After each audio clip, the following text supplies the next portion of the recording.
चेंबूरच्या सिद्धार्थ कॉलनीमध्ये भीषण आगीची घटना घडली आहे। या आगीत एकाच कुटुंबातील 7 जणांचा दुर्दैवी मृत्यू झालाय, तर इतर जखमींना घाटकोपरच्या राजावाडी रुग्णालयात दाखल करण्यात आलंय। मृतांमध्ये एका 7 वर्षीय मुलीचा आणि 10 वर्षीय मुलाचाही समावेश आहे। शॉर्ट सर्किटमुळे ही आग लागल्याचा प्राथमिक अंदाज आहे। पहाटे 4:30च्या सुमारास ही घटना घडली आहे। सध्या आग विझवण्यात अग्निशमन दलाला यशही मिळालं आहे, तर जखमींवरती रुग्णालयात उपचार सुरू आहेत।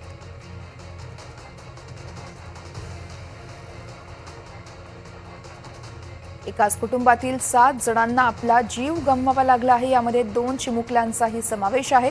तर मुंबईत हे प्रकार सर्रास घडत असून शासनाने तात्काळ मृतकांच्या कुटुंबियांना मदत करण्याची मागणी काँग्रेसचे खासदार चंद्रकांत हंडोरे यांनी केली आहे।